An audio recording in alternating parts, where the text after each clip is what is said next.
Olá Floripa, olá Brasil, olá mundo, eu sou André Patunas e este é o programa Vida Inteligente, recebendo mais uma vez em nosso estúdio o Dr. André Locatelli, médico homeopata e ortomolecular, residente em Caxias do Sul, no Rio Grande do Sul, mas agora já está super nacional, porque está atendendo em boa parte do Brasil. E hoje eu trago para a gente falar sobre um tema interessante. Vocês vão falar, opa, um médico vai falar sobre esses assuntos, assim, mas ele é um médico holista, vocês já sabem, essa aqui, 6ª, 7ª, 8ª entrevista, já não sei quantas nós já fizemos, mas nós vamos falar hoje sobre um tema muito interessante. Já falamos sobre apometria quântica com a Karina Greco, e hoje nós vamos falar sobre a apometria em si, né? É uma técnica espiritualista ou espiritual? O doutor André vai nos esclarecer. Doutor André, é um prazer recebê-lo aqui mais uma vez. Tudo bom? Né? É bom quando ele vem para cá, eu me consulto também, né? Porque por isso que eu estou assim, Você está em forma, está ficando em forma. Tá vendo? Então isso aqui, ó, tá boa parte aqui, graças ao doutor André, e boa parte em dedicação a minha dedicação ao que ele me prescreve aqui, né? Doutor André, apometria, eu conheci a apometria há uns mais de 20 anos atrás. Participei de congressos, inclusive, onde a apometria era bem forte, e principalmente em congressos ramatis, né? Que eu acho que ainda existem os congressos ramatis, fazia-se cada ano ou cada 2 anos em algum lugar do país, mas aqui em Florianópolis, principalmente, existia um grupo fantástico que eu cheguei a frequentar como paciente, né? Não como participante, assim. E é um trabalho que eu sempre me encantei. Eu, particularmente, o Eustáquio, dentro da casa, dentro da doutrina espírita, vamos chamar assim, eu acho que se não for o trabalho mais fantástico que tem, é um dos mais fantásticos que tem. Porque ele é sensacional. Então é sobre isso que nós vamos falar. O doutor André vai dar a visão dele sobre, não é só isso, tem muitas coisas por trás, né? Então, doutor André, apometria. E aí? Como é que o senhor se envolveu com a apometria, a primeira coisa? Um médico, olha só, um cientista, né? Um homeopata falando sobre a apometria. Isso é bacana, porque a maioria das pessoas fica reservada, né? A gente podia começar, Grego, por onde você quiser. A premissa de que nós somos espiritualistas, não sei se tu compartilha da mesma ideia. Sim, né? espiritualista, holista. Eu não sou espírita, mas eu sou espiritualista. Sim, mente aberta, a gente está aberto. Mente aberta. E a gente vai entrar aqui numa conversa, num bate-papo, né? Claro, como sempre. Informal, como sempre, a respeito do tema. Então, eu acho que a apometria é algo que faz parte da minha vida. Eu acho que as técnicas, a gente não busca as técnicas, né? Elas que buscam a gente. Então eu tive uma história de amor com a apometria. Opa! Mas eu queria começar primeiro com algumas premissas da própria ciência. É engraçado, a gente vai falar sobre a ciência. Vamos lá. E aí, o quanto a ciência, no seu castelo de respostas, não tem certas respostas, inclusive para perguntas fundamentais, né? Então, assim, lá tem uma página no Google que diz assim, 45 perguntas fundamentais da ciência, né? Desde 2008 foi formado esse grupo. Então, tem uma página, uma página do Google, isso, cujo título é 45 perguntas fundamentais da ciência. Eu vou pesquisar isso aí, não sabia disso. Isso. E aí, numa dessas perguntas, está a questão do universo em si, né? O axioma do universo, ou seja, do que o universo é formado.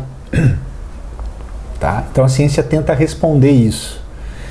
Então ela coloca o seguinte ponto: 70% do universo chama-se energia escura, não se sabe o que é. Sim. Só se pode hipoteticamente calcular essa energia escura porque as galáxias estão se distanciando uma velocidade de anos-luz do ponto terrestre, a partir da visão da Terra, né? Na realidade são 46 bilhões de anos-luz. Então, através de cálculos matemáticos, eles chegaram à conclusão que existe uma energia escura que faz com que essas galáxias se movimentem.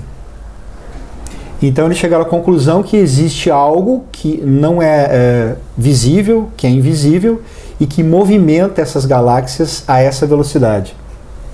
cálculos matemáticos. Sim. Tá, 70%. Aí nós temos 30%. Desses 30%, 26% chama-se matéria escura. O que é matéria escura?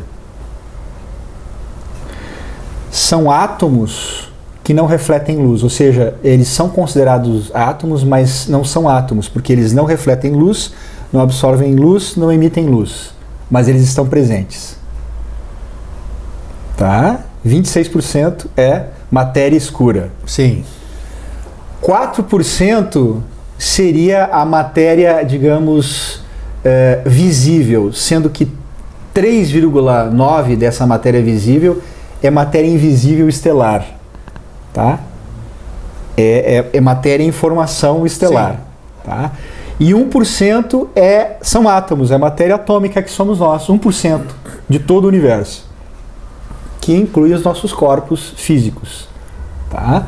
Que tem átomos, esses átomos têm partículas, né, compondo esses átomos. E essas partículas, a nível eletrônico, elas são partículas e são ondas, que é a dualidade da matéria. Ok. Né?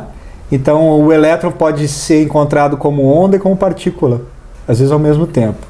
E aí, quando ele é onda, o pessoal fala assim, como é que a gente sabe aonde que ele está?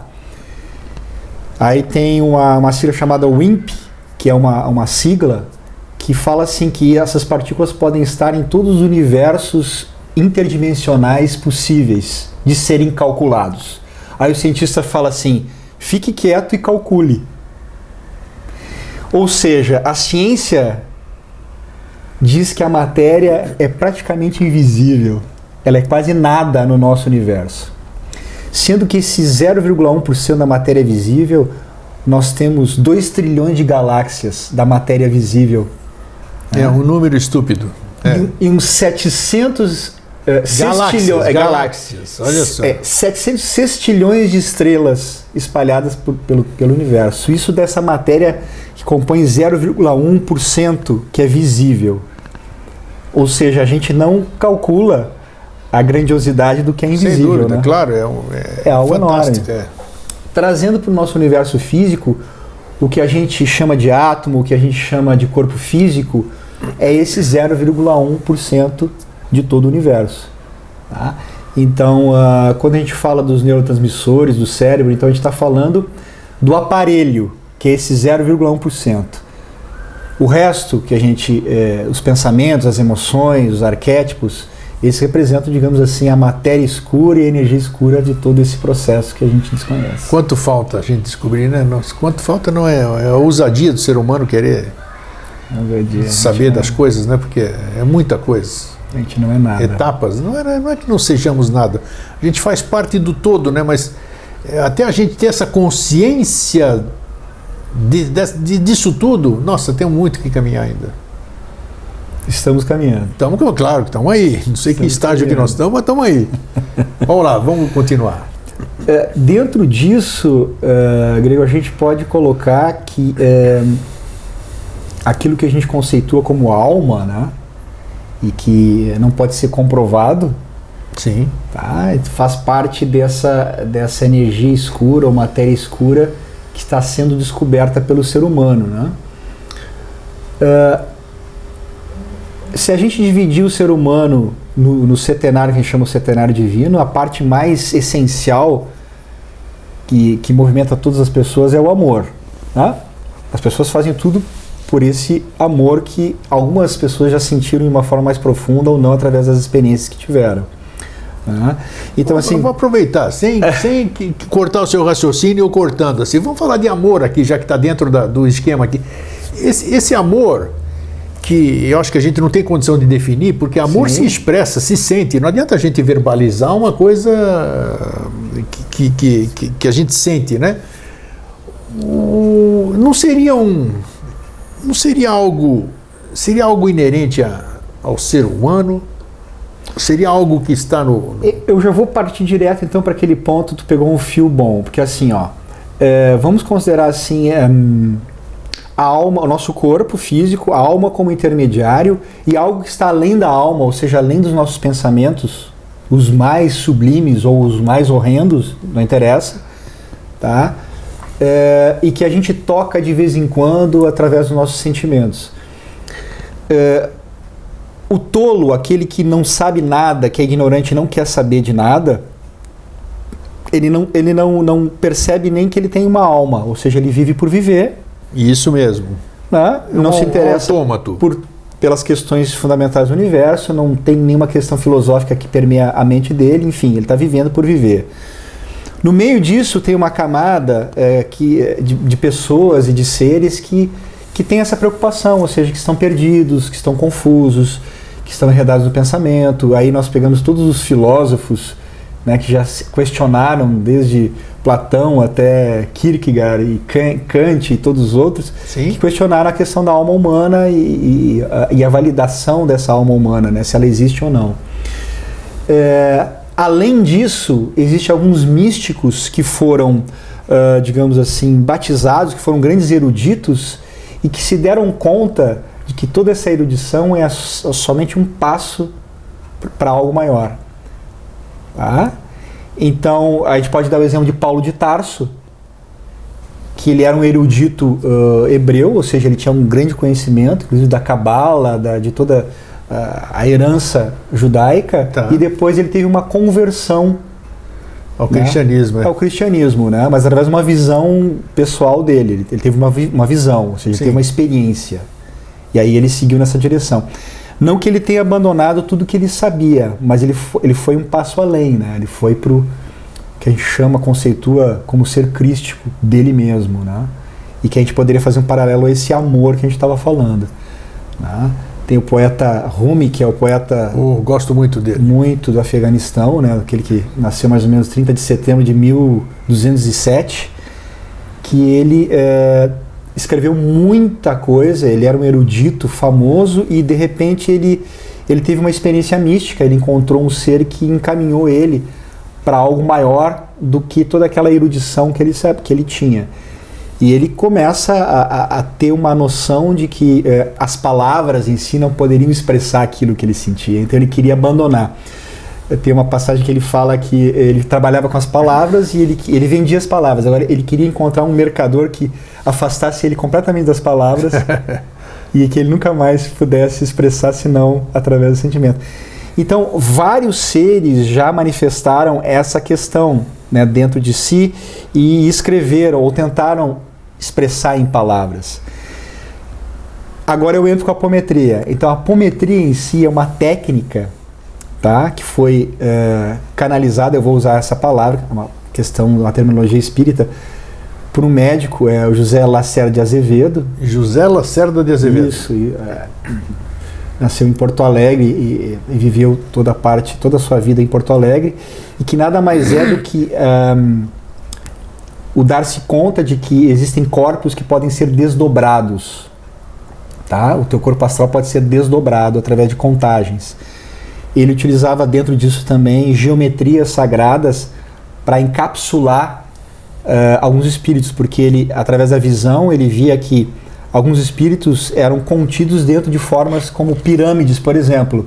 Eles eram direcionados, levados e conduzidos através de uma forma geométrica chamada piramidal.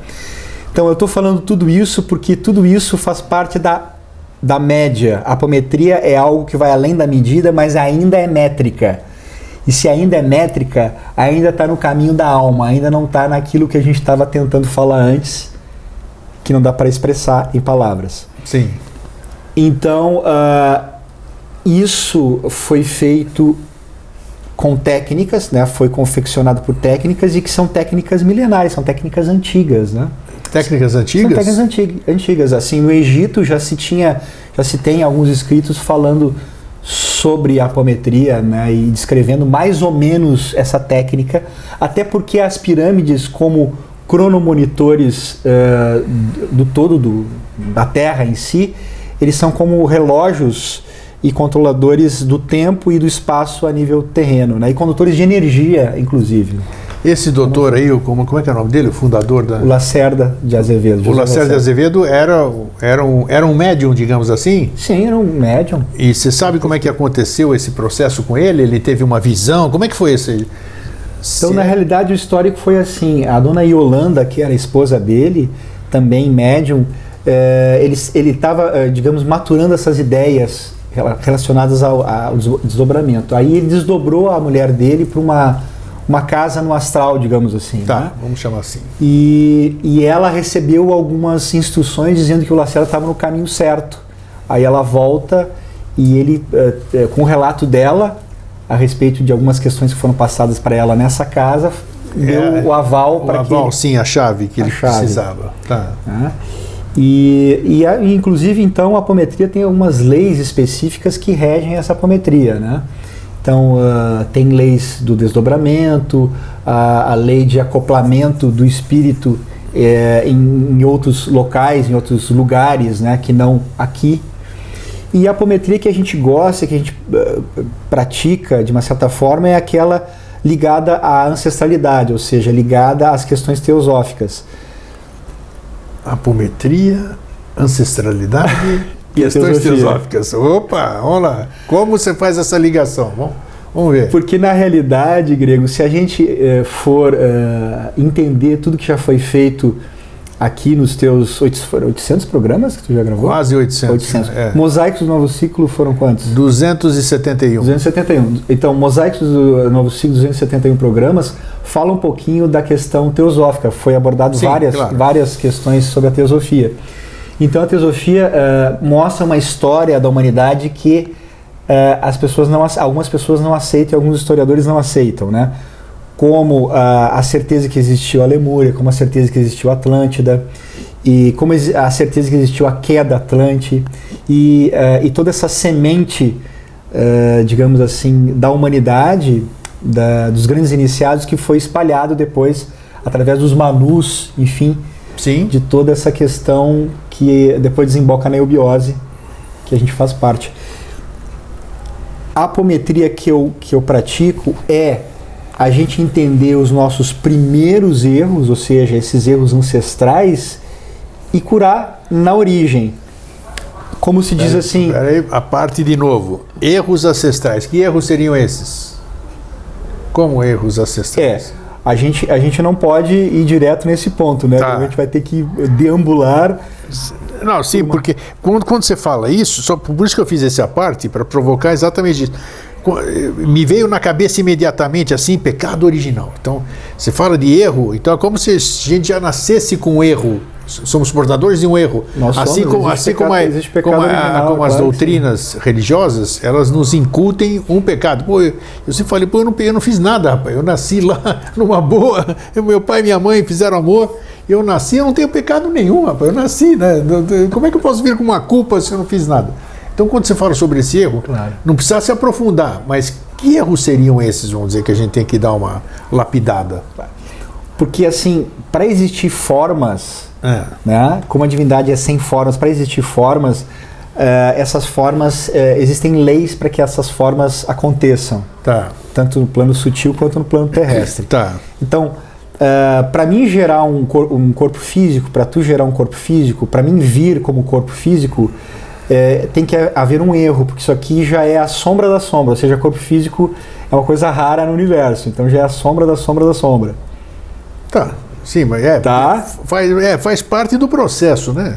Faz parte, porque a gente não evolui. Quer dizer, ter o corpo físico faz parte do processo, pode ser um processo primitivo, né? Mas tudo bem, pelo que vem para frente, até a gente chegar ao ser flogístico, que a gente fala tudo aqui, né? Então requer essa experiência, porque essa experiência de corpo ela é necessária. Como é que eu posso ser feliz se eu nunca experimentei a tristeza, a saúde, doença? É isso que a gente ia chegar. Então tá aí. Então vamos lá. Então vamos seguir. Porque na realidade, se tu não tiver as escanas inidanas, ou seja, os defeitos e as qualidades, tu não tem necessidade de vir. Porque tu já transcendeu as duas. Sim, isso é verdade. Ok? Tá. Então, no mundo da dualidade, que é Maya, que é Mithya, que é aparente, a gente tem as duas coisas, dia e noite, a gente tem qualidades e defeitos, a gente tem o bem e o mal. E quando a gente transcende isso, a gente chega naquele ponto que eu te falei, quando a gente abandona o certo e o errado, e o julgamento e o julgado, a gente começa a entrar numa outra esfera. Sem sombra de dúvida. Então a apometria que eu acredito, ao qual eu acredito, é aquela que corta esses liames kármicos que são próprios da pessoa, para que ela possa entrar nesses níveis mais profundos dela mesma. Ela em si, no exame de consciência, ela pode chegar a saber os seus defeitos, suas qualidades e poder transcendê-los por conta. Mas existem pessoas e pessoas. E como eu tenho essa coisa de ser o curador, eu tenho essa necessidade de me aprofundar e de auxiliar a pessoa a achar a essência dela, que é o ser divino que habita há séculos nela mesma e que não necessita de nada. Só que ela precisa ter consciência. E aí entra um conceito que é uma das leis fundamentais da apometria, que é o conceito de subpersonalidade. Como é que é? Subpersonalidade. Subpersonalidade, tá. Subpersonalidade. Tá. Que é o quê? Segundo alguns colegas nossos, amigos, a gente desencarna, morre, e o nosso corpo astral e mental ele é desmanchado, né? Como se fosse um desmonte de carro. E depois, quando a gente reencarna, essas qualidades e defeitos elas vão sendo colhidas novamente para uma nova encarnação. Tá? O que acontece é que isso, na prática, não existe. Isso é só na teoria. Porque na prática, o que a gente vê é que essas subpersonalidades elas ficam acopladas ao teu mental e ao teu emocional. Por exemplo, disse teosoficamente que nós temos 777 vidas para completar um ciclo. Faz de conta que tu tenha 296. Então são 296 personalidades. Tu está na encarnação 297. Essas 296 personalidades, elas não se desmancharam no todo. Elas vêm como uma tentativa de vício, elas vêm como um enlace kármico com um desafeto, ela vem como uma tendência qualquer. Tendências. N tendências. Sim. E nós estamos falando aqui como espiritualistas, considerando que a gente não tem uma vida só, ou seja, que a gente tenha essa multiplicidade. Sim.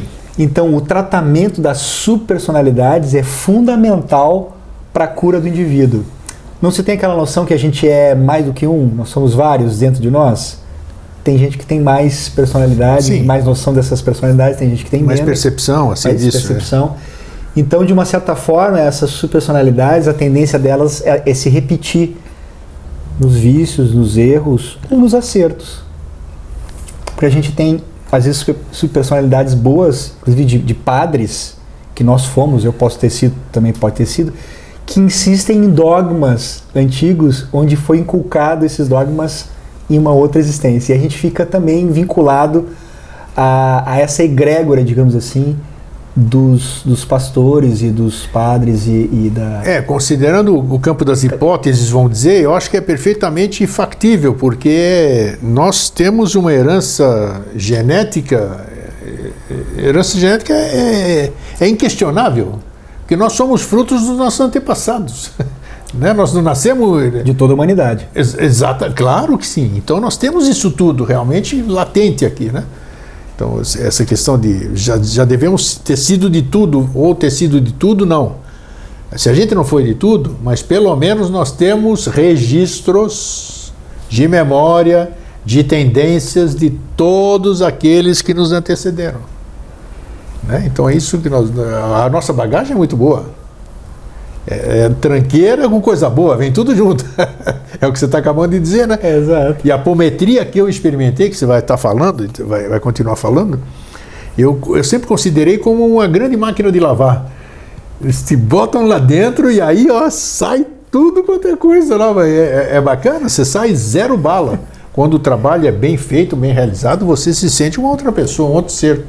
Porque aí você fica livre de tudo. Que imagem bacana que tu colocou. Uma máquina de lavar. É assim que eu vejo. Porque na realidade, todos esses tubos e essas dimensões, eles estão acoplados na gente. Sim. Então você pega e começa a abrir, que a gente chama assim, abrir os 49 níveis mentais e astrais. Aí, você tem uma gama enorme de possibilidades. E como os cientistas falam, essas multidimensões dos nossos elétrons, ou seja, das nossas vidas que existiram, elas continuam existindo nessas dimensões. A gente só pega, puxa e lê. Pega, puxa e lê. E é bem interessante, porque é uma cebola que tu vai descascando. Exatamente, né? Casca por casca, pedaço por pedaço. Vai descascando. E é fantástico. E tem coisas que, por exemplo, são mais atuais, que a gente vê, tu falou dessas questões dos erros passados, então o que a gente vê muito nas pessoas que a gente atende, eventualmente, são essas questões de magia antiga, por exemplo, iniciações que foram negativas ou contrárias à lei, que elas tiveram no passado, desses compromissos. E daí elas vêm e ficam presas, atadas, como se fosse com esses contratos, e não conseguem desenvolver o seu lado espiritual por causa desses contratos antigos. Isso é uma das coisas que a gente mais vê quando abre campo. Isso, porque agora eu vou falar a experiência que eu passei, assim, vamos dizer, que eu passei por esse processo de apometria e adorei, amei, resultado fabuloso. E também isso que parece que a gente eu não gosto que a gente fale muito, porque a gente pode induzir, né? Se a gente falar isso aqui, aquilo lá, então você vai fazer uma apometria um dia, você já vai esperar isso, vai esperar aquilo. Não é bem assim, como o doutor acabou de dizer, cada caso é um caso, cada processo é único. Mas o interessante e o fantástico é que a equipe que trabalha, né, com essa questão dos números, como o doutor falou, é sensacional. Sensacional porque você vivencia, você está lá, você vivencia o que está acontecendo. Então o ser humano ainda precisa da questão do São Tomé, né? Eu preciso saber, isso aí está acontecendo comigo mesmo, ou os caras estão fingindo aqui, estão fazendo... E a prova disso é que a pessoa melhora. Não, sem dúvida, não tem dúvida que melhora. Não tem dúvida que melhora. É a mesma coisa que você botou lá, você vai ver depois, você vai cheirar a roupinha com cheiro de comfort ali. E às vezes a distância, a pessoa não está presente, também, tem essa questão, claro, e ela melhora, porque pode ser indução, a pessoa está ali, ela está impressionada com aquilo que ela viu, então ela melhorou. Mas e a distância? Como é que tu prova aqui? Então E Greg, tu chamou a atenção de um fato que a gente tem que ter muito cuidado com relação a isso. Eu lembrei de um amigo meu, o Mauro, que ele é o diretor da psicoterapia reencarnacionista, um dos fundadores, é o Mauro Cuito, lá de Porto Alegre. Sim. Eu encontrei ele recentemente e eu até fiz um curso com ele. E essa questão de você trabalhar com a questão kármica, ninguém sabe exatamente o karma de ninguém. Então tu tem que trabalhar com uma equipe, a gente chama dos senhores do karma. Uma equipe que te oriente para quando você vai interferir ou não em determinada situação, porque tem situação que você não deve interferir de forma nenhuma. Tem que e o Mauro já me alertou, porque já levou muitas lambadas, digamos assim, com relação à clínica dele, porque houve interferência dele. Então, assim, o silêncio e a equipe que trabalha com a pessoa ou com o grupo tem que ser fundamental no sentido do alinhamento com os senhores do karma. Não tenha dúvida, isso aqui já vivenciei, já tive grupo disso, que não era apometria, era uma coisa muito superior, não sei se eu já falei sobre isso, mas um dia eu falo, se for o caso, mas isso aí, o pessoal tem que ser especialista no que está fazendo, saber o que está fazendo, vamos chamar os intermediários, médium significa intermediário. Os intermediários da apometria têm que ser pessoas gabaritadas, têm que ser pessoas que sabem o que fazem. Cada um deve ter a sua capacidade, cada um tem o seu dom. Que a espiritualidade age de diversas formas, né? Como tem gente que é clareaudiente, outro clarividente, outro sensitivo, outro faz telecinesia, outro faz isso, faz efeitos físicos e tal, então tem que ter uma equipe. E o comandante que vai, eu estou te ajudando aqui eu fui já paciente, então, claro, né? Então, essa questão, e quem está comandando tem que saber mais do que os 5 ali que estão lá no grupo, ou 6, porque ele tem que estar atento àquilo que está acontecendo, para ter o comando daquilo. Então, eu estou incentivando para quando você for fazer uma apometria, primeiro, você verificar se o grupo realmente conhece a apometria. E para isso, acho que tem associação lá em Porto Alegre, dá para ver, né? Dá para ver isso aqui tudo. E ver, porque se você encontrar um grupo que sabe o que está fazendo, considere-se uma pessoa privilegiada e feliz, porque você tem uma grande possibilidade de sair limpinho dessa máquina de lavar roupa, como eu falei. E o bacana é que a apometria já saiu do grupo espiritual dos espíritas E existem psicólogos que trabalham com Sem apometria, dúvida, sem dúvida. psiquiatras que trabalham com apometria. Já se convenceram que é... E que adotar essa técnica, né? É um que daí ela é maravilhoso. adaptada, né, a nível individual para tu poder trabalhar nesse sentido. É um instrumental valiosíssimo, com várias leis muito interessantes. E que tem que ter predisposição, como tu falou, e a predisposição mediúnica aí entra. Sim. E ela é ou doutrinária, ou existe a predisposição do doutrinador, Claro. ou de receptor. Isso. Como receptor. Então existem as duas polaridades, que seria Yang e Yin, a respeito das duas polaridades. Bem colocado. É muito bacana. E nisso, então, a gente pode falar de outras leis também, né? A gente já falou da lei do desdobramento, a lei do acoplamento à distância, a lei do choque do tempo, porque quando você está num estado ou no set apométrico, não existe espaço-tempo, a gente sai fora do espaço-tempo. Sim. Então você entra na temporalidade. Aí você, como a gente pode modificar o passado, a gente pode trazer coisas do futuro. Então a gente pode jogar o espírito ou o ser desdobrado para o passado, para ele trabalhar lá. Tudo. Ou jogar ele para o futuro com a carga kármica que ele tenha, para ele sentir o quanto do karma ele vai receber. Que existe o choque kármico, que se faz muito, né?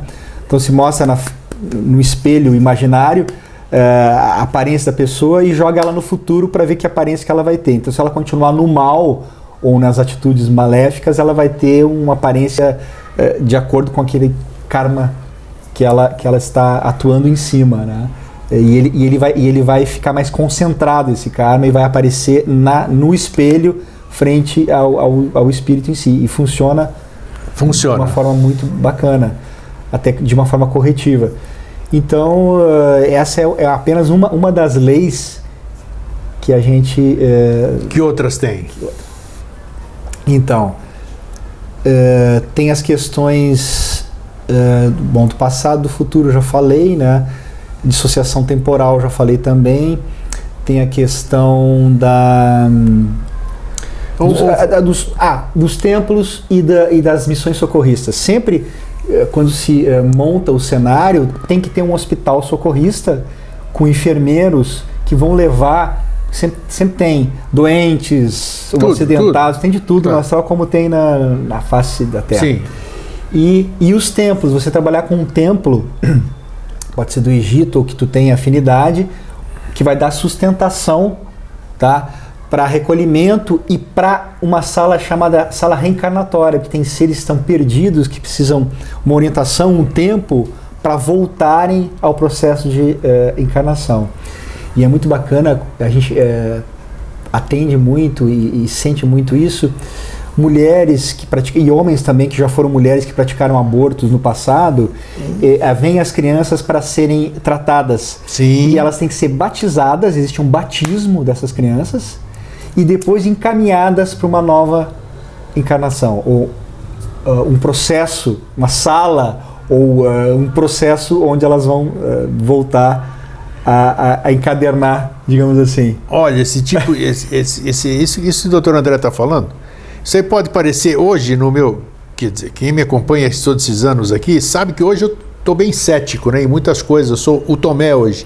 Mas o que ele está falando aqui, eu passei por isso. Eu passei tudo e presenciei muito disso e tive um outro tipo de trabalho que a gente desenvolveu que era bem similar à apometria. Então, o que eu posso dizer? Que independente do que você acredite, quando você quer se melhorar, eu acho que você tem que fazer uso de todos os instrumentos que estão à sua disposição. Né? Eu acho que não existe você não pode ser como é que se diz, um crítico de alguma coisa que você não conhece. Por mais absurdas essas histórias, câmara disso aqui, você disso aqui, porque você faz apometria, aparece o grupo que está lá, tira uma corrente que hipoteticamente estaria nas suas costas ou prendendo o seu pescoço, e magicamente depois que tiram essa corrente que você nem sabe, nunca sentiu peso, acho que eles estão inventando, aí passa as suas dores de garganta, você começa a falar melhor, você não tem mais rouquidão, e aí? O que foi? Então, realmente é de se tentar, é de se colocar à disposição para experienciar o novo, que como o doutor André foi muito feliz no que ele falou aqui, que já não está mais restrito à linha espírita. Que alguém pode ter aversão a espiritismo, não sei o quê. Não gosto disso, porque é assim, essa... Já tem a apometria hoje, foi muito interessante a gente abordar esse tema, ela está muito mais ampla e já está sendo usada por... Porque assim, a gente não está desmerecendo nenhuma das técnicas ligadas à alma, né? Nenhuma psicoterapia, nem a hipnose. Tudo. Tudo é válido. Tudo né? Inclusive a psicoterapia reencarnacionista, que, aliás, nós temos a questão do transgeracional, né? Que fala exatamente dessa questão. Se eu também, ficar bem, de uma outra forma. Não interessa o que então, assim, a gente está falando de algo que a gente tem afinidade. Sim. Só isso, exatamente. E é engraçado te ouvir falar, porque já um amigo teu falou assim, olha, o grego ele tem uma alma que é de espírita. Ele pode ter frequentado várias linhas, mas o grego, enfim, em suma, em essência, ele é um espiritualista espírita. Ele colocou assim. Mas aí gostei, porque tu fala com propriedade. Mas eu não tô ligado, eu pertenço a tudo sem estar ligado a nada. Essa é a melhor definição minha hoje aqui. Então, eu posto, se o pessoal vê, a turma pergunta, eu posto muita mensagem espírita no meu perfil. Eu posto muita mensagem budista, sufi, como você falou, do Rumi. Eu gosto de postar muito Rumi.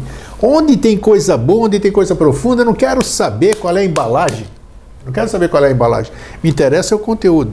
Então eu sou universalista. E na apometria entra também essa questão dos OVNIs, dos discos voadores. Também, claro, também entra tudo que tiver ligado. Como tem o positivo e o negativo, também tem os positivos e os negativos. Então tem os negativos, que aí tem a questão dos implantes, tem a questão dos implantes na casa das pessoas. Eu postei alguns vídeos, eu fiz vídeos curtos aí, eu contei algumas dessas histórias aí, tá lá no YouTube. E que realmente tem efeitos muito interessantes, experiências que as pessoas têm. E às vezes, tirando esses aparelhos, o quanto as pessoas melhoram. Sem dúvida. Né, de uma forma quase que mágica. Voltando àquela questão, então nós estamos no meio. Isso tudo é o meio. Entre anjo, OVNI e o mineral, existe toda uma sequência.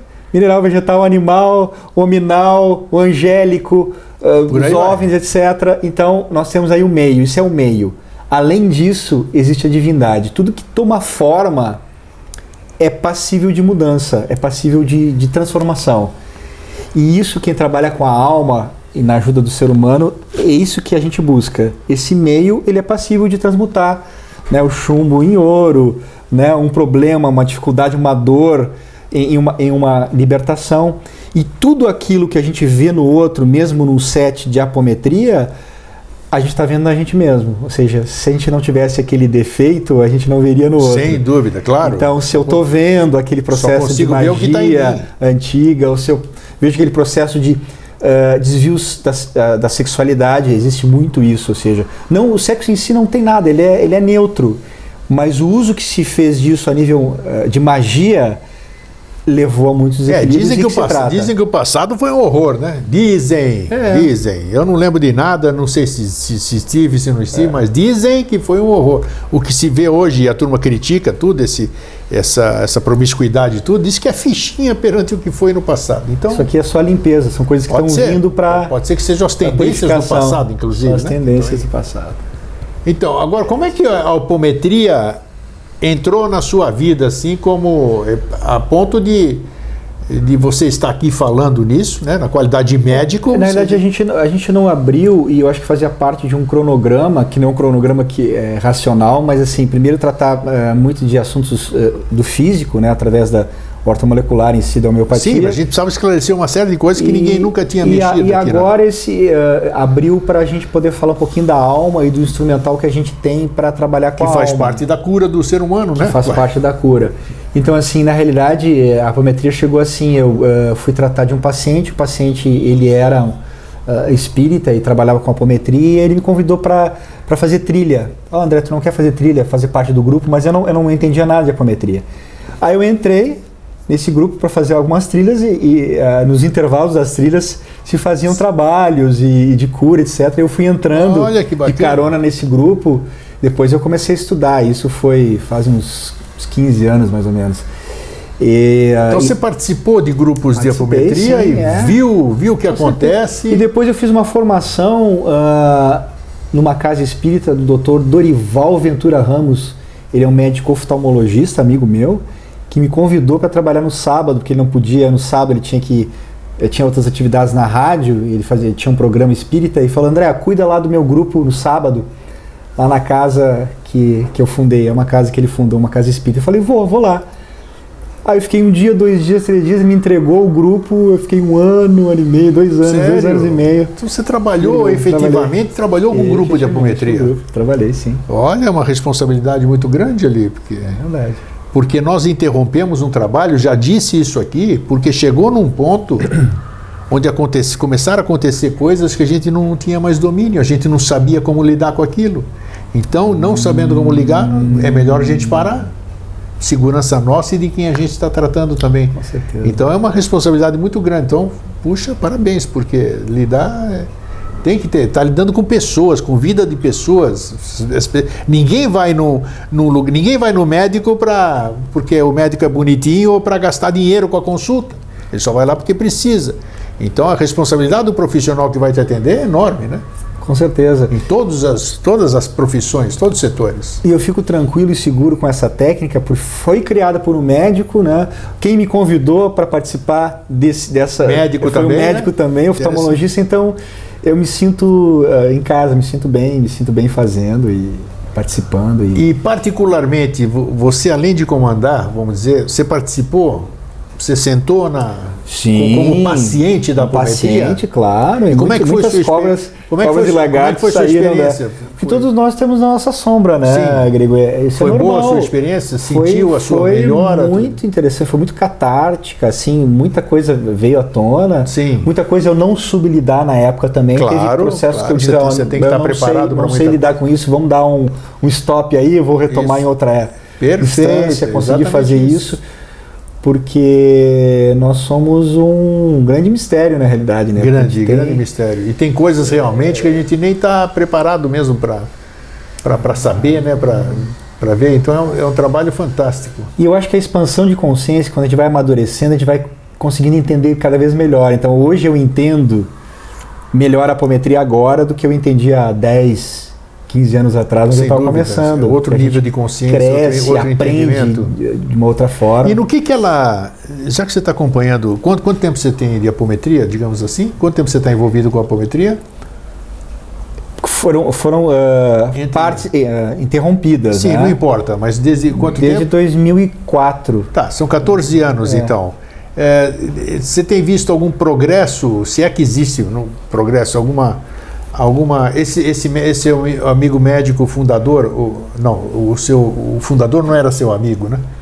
O fundador da apometria, ele está vivo ainda ou não? Não, o Lacerda não se encontra vivo. E tem condição de a apometria se atualizar, digamos assim, se modernizar? Existe alguma possibilidade disso? Uma nova técnica? Como é que é isso? Ou ela é uma... Recentemente eu andei visitando a Casa do Jardim, que em Porto Alegre, que foi o centro onde o Lacerda fundou. Sim. Né, a apometria, e vários trabalhadores continuam nessa casa, né, desenvolvimento. A casa ainda existe desde a sua fundação. Desde a sua fundação, lá em Porto Alegre, a Rua Beck 129. E vários trabalhadores continuaram o trabalho dele, inclusive. Dá o endereço de novo, Rua Beck. Beck, B-E-C-K. 129. 129 Porto Alegre. Menino Deus, o bairro. Bairro Menino Deus, ok. E tem vários livros foram publicados, né? Tá. E uma vez por ano sempre tem encontros na Casa Jardim, onde as pessoas trocam, né, experiências a respeito da apometria. A nível de Brasil também tem encontros. Com certeza. Que eu sei Agora, disso. eu volto a salientar, Grego, essa questão, né, dos interesses, né? Como a gente vinha falando com relação à ortomolecular e a homeopatia, que não tinha interesse das indústrias... Claro, né, claro. Abrir, não tem interesse também de que isso seja super divulgado, porque a gente precisa ter uma cabeça um pouco mais aberta para a apometria, né? Então, se tu for falar de psicanálise, se for falar de mediunidade, ontem eu estava lendo um livro do Jung ligado à mediunidade, né? Ele foi muito ligado, né? Toda a família dele tinha dons mediúnicos, uns inclusive com distúrbios mentais, E ele em si tinha visões desde criança. Ele Sim. não conseguiu abrir isso. E ele tentou sistematizar, ou seja, colocar o mais científico possível. E mesmo assim, hoje em dia, ele nem é aceito nos meios da psicologia. Não, mas é um cara fabuloso. Que falou de premonição, sincronicidade. Numa época difícil. Numa época difícil, sem né? dúvida, sem dúvida. 1800 e Tem alguma coisa, 1900, onde ele e o Freud com uma visão mais materialista, ligada à parte sexual, e ele abrindo... Grandes contribuintes da humanidade. Então, assim, Gregório, a humanidade ainda está com alguns dogmas, alguns ferrolhos. Muitos, é. E os trabalhos vão sendo feitos paralelamente, ou seja, as coisas vão sendo descobertas paralelamente. E a apometria é assim, a homeopatia é assim. Como é que você vê caminhando junto? Como é que é? Dá para caminhar tudo junto? Dentro num tratamento, digamos assim? Porque a gente nunca deve abrir mão. Isso é uma coisa que eu acho, né? O meu achismo. A gente nunca deve abrir mão do aspecto científico, da base científica. Existe um médico, você não pode abrir mão do seu médico se ele está te acompanhando no tratamento para você se aventurar num lugar só. Não. Vou esquecer o médico, agora eu vou lá porque o cara fica me rezando o dia inteiro e eu vou me curar. Isso aqui, então aí, pode ser até que você se cure, porque depende da sua fé. Eu fico muito feliz porque assim, eu achava que era impossível fazer esse casamento tão rápido. É isso, né? Que é aí que eu quero Mas chegar. eu tenho pacientes tão abertos que fazem as duas coisas e que com maior sucesso, ou seja, ficam bem animicamente e fisicamente, porque é o encontro, né? Do de baixo para cima e de cima para baixo. Então a gente sabe que a tua bioquímica, a minha bioquímica, elas alteram o meu psiquismo, então eu vou ter que tratar. Então tem a questão genética, tem a questão do envelhecimento que a gente tem que tratar, mas junto com isso, fundamental, esse 70% que é o que a gente não vê, que a gente tem que puxar e tratar. Claro, muitas vezes você precisa estar equilibrado nesses 70% para você obter um resultado do aspecto físico. Exato. E quando eu trabalhei muitos anos em casas espíritas, né, e coisas de cura e cirurgias espirituais, tudo isso aí. E a gente sabia que na época, sabia não, como se sabe hoje, 90% ou 93% fizeram esse percentual ali, porque você faz anamnese em qualquer casa espírita, ou qualquer lugar que você vá, não casa espírita, qualquer lugar que você vá, até para você tomar o Santo Daime, você precisa fazer lá a sua ficha, porque ele tem lá o que você toma, tem doença cardíaca, tudo tem anamnese. Então, levantou-se que 93% das doenças somatizadas são de origem emocional, são de origem física. Claro. Então, está aqui. Se aquilo lá, se a doença é o efeito, nós temos que buscar a causa, seja lá onde ela estiver, né? Perfeito. Seja lá onde ela estiver. Então... E sabe qual é que é a queixa mais fundamental, mais próxima? Daí a pessoa chega assim, meu problema é com meu pai, meu pai não me entende, meu pai me persegue e tal. A gente abre então o campo relativo ao pai. A gente vai, os dois já foram inimigos em várias vidas, os dois já fizeram magia um para o outro para derrotar um ao outro, e a gente vai nessa causa ali. Disputaram a mesma pessoa que é a mãe dele. Mãe dele. Sim. De amor, os dois são apaixonados pela mesma mulher. E aí você vai, corta, faz o trabalho que tem que fazer na apometria, pronto. Nossa, eu tô me dando assim 80% melhor com meu pai. Se era fantasia ou se era verdade, não importa. Importa que sei, o resultado aconteceu. Exatamente. Isso que é bacana. É isso que é então, bacana. Acho que a pessoa tem que se permitir, tem que ser teimoso, você ser cabeça dura, maravilha, mas permita-se, né? E outra, levando em consideração que não tem paridade de 1 para 1, que nós somos 7. Lembra? Dizem, né? Eu não sei. Tu pode estar... Já pensou 7 grego? Minha nossa, insuportável. Tu pode estar trabalhando um dos 7 e tá tendo efeito em você. Claro, velho. Ou nele. Você está fazendo bem de uma forma ou outra. Se melhorar os outros 7, tá melhorando você também. Já pensou 7 André aí? Outro André. As encrencas. Sueli também, a Sueli. Sueli 7. É isso. Mas todo mundo, né? A gente tem que levar assim, a vida é uma alegria, né? Muito bom. Você tem algum complemento aí para a apometria? Porque eu acho que nós entusiasmamos as pessoas com essa técnica, né? Que eu chamo de técnica apométrica, né? Que é uma maravilha e que as pessoas poderiam colocar dentro do seu menu de opções, né? De uma melhora de sua vida em todos os níveis, né? Pode ser uma coisa que geralmente é feito em casas espíritas, onde você não precisa pagar nada, tem esse aspecto. Muitas vezes as pessoas, o que custa? Custa muito essa apometria, não sei o que. Não tem nada. Geralmente é lá onde tem as pessoas esse tipo de instituições são casas sem fins lucrativos e que as pessoas são voluntárias para poder fazer o bem para o próximo, né? Então tá aí. Então não se preocupe nesse aspecto. Eu recomendo, porque eu tive a experiência. Se foi boa para mim, provavelmente vai ser boa para você também. E eu recomendo também. Tá aí, o doutor André também recomenda. Tem mais alguma coisa para acrescentar, doutor André, nessa nossa conversa sobre o tema? Você está falando das crianças. Bom, na realidade, todo mundo sabe que eu gosto de astrologia, né? Astrologia. Muito bem. Você gosta de tudo, né? Eu gosto de astrologia. A mente aberta aqui, ó. E na realidade a astrologia, ela encaixa muito bem com relação à apometria, porque, como o próprio Jung falava, a gente tem que falar com os nossos arquétipos, a gente tem que entrar em contato com eles. Então uma das questões que a gente faz, às vezes a nível apométrico, juntando com a astrologia védica, é chamar os arquétipos, o arquétipo do sol, ou do velho sábio, ou da própria criança interna, para fazer parte dessa história, para conversar com ela. Olha, então deve ser interessante. Muito interessante. E fazendo o mapa védico do cliente, às vezes você tem o que a gente chama de instrumental do espírito, que a gente chama Atma Karaka, que é um instrumento. É onde o espírito pega a inspiração e dentro dos 7 planetas, ele pega um planeta como um inspirador. Então eu sempre trabalho trazendo esse Atma Karaka, que pode ser um dos 7 planetas, o Sol, Vênus, Marte, etc., e o Amatya Karaka, que é o primeiro-ministro. O primeiro-ministro é aquele que faz as coisas acontecer. O rei, que é o Atma Karaka, é ele que inspira. Mas quem faz as coisas acontecer é o Amatya Karaka, que é o segundo lugar, é o que fica do lado do rei. Que são 2 arquétipos importantes para a pessoa trabalhar.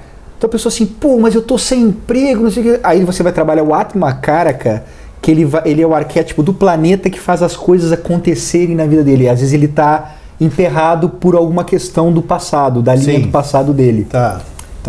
Isso é detectado através da astrologia védica. Védica, tem que ser a astrologia védica. Tá? Interessante. E hoje em dia existe uma questão que eu acho muito interessante, que é uma técnica chamada constelação familiar. Falam muito. Fala muito e que está se atuando muito, né? Vários psicólogos e terapeutas estão atuando com constelação. E com bons resultados. Bons resultados, isso eu tenho ouvido falar. E o que eu sinto é que a apometria é como se fosse uma constelação, é você conversando com você mesmo. Perfeitamente. Tá? Perfeitamente, Porque... E eu já senti, numa história de uma paciente, que a constelação familiar, ela quase entra nos arquétipos e quase que entra numa apometria. Porque ela é muito teatral, são pessoas que... Isso, tem que se enfrentar, tem que se... Enfrentamento da mãe, do pai e do arquétipo que está por detrás do pai e da mãe e de cada um dos familiares, para colocar eles em ordem. Então eu sinto que a apometria atualizada, é uma espécie de constelação feita com o nosso universo. Muito interessante. Porque a gente tem tudo. Como diz o Rumi, nada está fora de nós, está tudo dentro de nós. Tudo. Você quer encontrar alguma coisa? Está dentro. Procura. Pai, mãe, filho, resolução matrimonial, trabalho, tudo está dentro. E a essência maior que também está dentro, não tem outro lugar. Que legal seria se a gente tivesse um pendrive assim acoplado aqui ao nosso umbigo, né? A gente botasse lá e aparecesse na tela todo o nosso ser aqui, né? Pra gente poder olhar. Isso aí vai existir. Tem um lixo aqui, vou deletar isso aqui. Não duvido, né? Já pensou você fazer? Isso aí vai existir. Seria fantástico. Já existe, mas já está captando uma coisa do futuro. Então, tá vendo? Claro, se aparecer é porque tá aí, né? No mundo das ideias, né? Isso aí. Doutor André, foi um papo legal hoje. Tá? Foi diferente, né, Grande? Não foi papo de doido, não. Pode ter certeza. Tem tradição. E espero que na próxima oportunidade assim a gente possa abordar também mais uma vez um assunto assim que possa sempre somar, né? Porque é bacana, como ele falou da constelação familiar e tantas outras técnicas são desenvolvidas. Estou falando de coisa séria, né? Porque tem muita picaretagem por aí que se inventa também. Mas tudo bem, isso aí cada um com a sua consciência. Mas tem trabalhos, muitos trabalhos sérios que realmente nasceram para auxiliar. E tudo que vem para somar é produtivo, né? É bem-vindo, não é isso? Exatamente. Então Fico tá aí. muito feliz. Então, até uma próxima oportunidade, doutor André. Obrigado. Obrigado, Grego. Né? Para vocês que Saúde ficam e aí, paz. um fraterno abraço e feliz sempre. Cuidem das suas almas e sejam felizes. Muito obrigado. Um abraço.